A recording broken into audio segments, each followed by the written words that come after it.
fait, c'est la pétanque, en fait. Comme de la pétanque.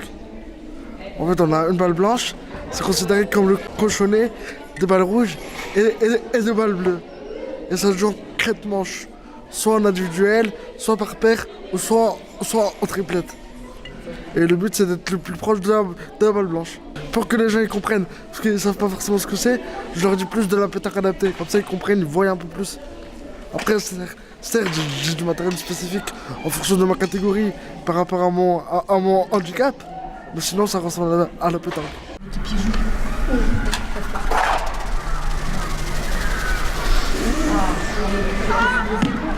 Je connaissais pas du tout la boccia et je me demandais même comment ça se prononçait au niveau du boccia, je sais pas trop.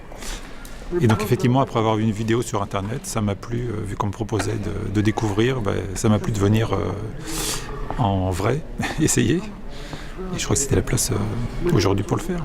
Et normalement, on doit pouvoir caler 6 zones de lancer, puisque c'est un sport qui se joue également en triplette, et c'est ce qu'on va faire aujourd'hui.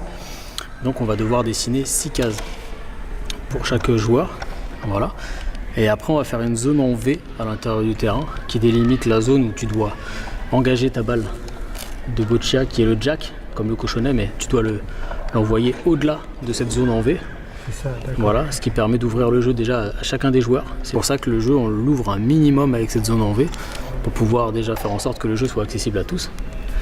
Et après, c'est stratégique pour certains qui vont essayer de jouer court face à cette ligne-là, et d'autres qui vont jouer un peu plus, tu verras, moitié de terrain, long. Enfin, je pense qu'on en verra un petit peu les démonstrations par Najim. Comme la pétanque, hein, les bleus, vous allez essayer de mettre une balle devant la balle rouge pour être le plus proche du cap. Ma Florence. Parle pas, sinon on va arrêter. Elle m'a lâché les mains.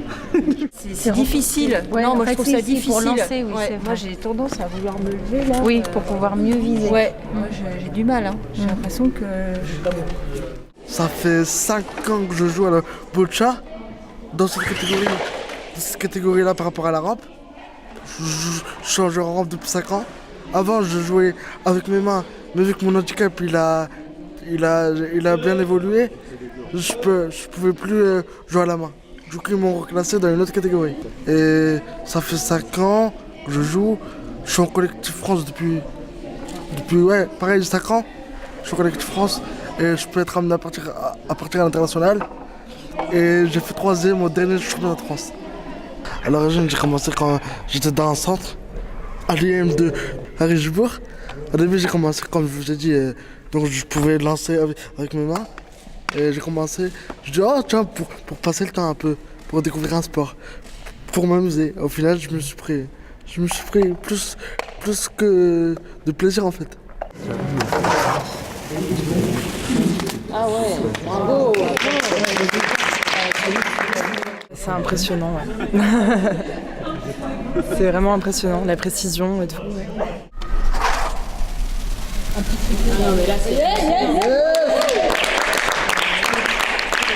Ah bah c'est extraordinaire. C'est impressionnant en fait. Voilà, il n'y a rien d'autre à dire. Faut calculer la vitesse de la balle, le poids de la balle, et il met tout au centre. Bon, celle-ci, il l'a loupé, d'accord. Mais sinon, c'est super.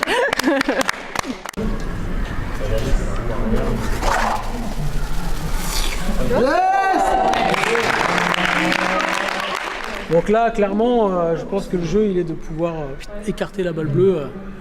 Mais ça demande quand même une bonne dextérité.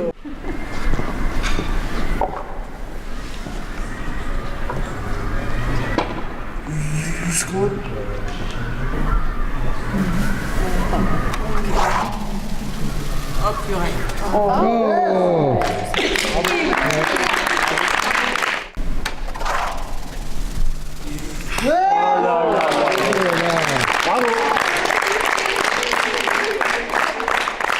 Finalement, on a beaucoup de chance de ne pas être limité dans nos mouvements, quoi. C'est prendre en compte s'imaginer tout ce qu'on peut faire et ne peut plus faire d'un seul coup. C'est une expérience. Ouais, c'est une véritable expérience, quoi. Très intéressant. C'est la densité de la balle qui est intéressante. Parce que bon, il faut adapter vraiment son geste pour aller le plus près possible du jack. Donc, ouais, c'est sympa.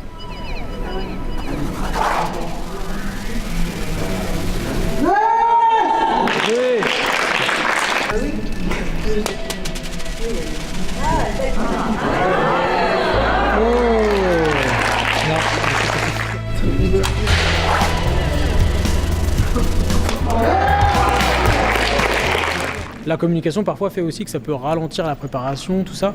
Donc avoir un bon assistant qui connaît bien son sportif, ça aide sur les sorties en compétition. Et bien souvent, parfois, on peut être limité aux sorties sur les compétitions parce que l'assistant, bien souvent, c'est qui? Ça va être l'aide médico-sociale qui va être dans le centre, qui va se porter volontaire pour être assistant. Ça peut être l'éducateur spécialisé ou l'éducateur sportif. Mais pour ça, il faut qu'ils aient aussi l'autorisation de leur centre spécialisé, de pouvoir venir sur les compétitions avec leurs sportifs. Et détacher du temps de travail pour aller sur du sport et tout, c'est pas encore dans les mœurs de chaque établissement.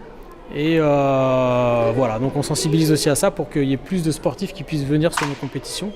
Et puis pourquoi pas performer et atteindre des joutes européennes, internationales, voire connaître les Jeux paralympiques. C'est ce que je te souhaite en tout cas, avec l'équipe de France. Bah, c'est parti pour normalement. C'est parti pour. C'est parti pour. Objectif Tokyo. Non, Tokyo en 2020 là. Ouais. Donc c'est ça, l'objectif. Tokyo, Voilà. c'est notamment. Et à Paris, par contre, C'est ça. Donc vous me verrez peut-être aussi sous d'autres auspices, mais l'objectif pour moi aussi c'est de chercher des partenaires privés pour accompagner ces athlètes-là sur les Jeux de Tokyo. Et pour ça je présente des dossiers et si vous m'ouvrez la porte, je vous présente le dossier pour accompagner Najim à Tokyo.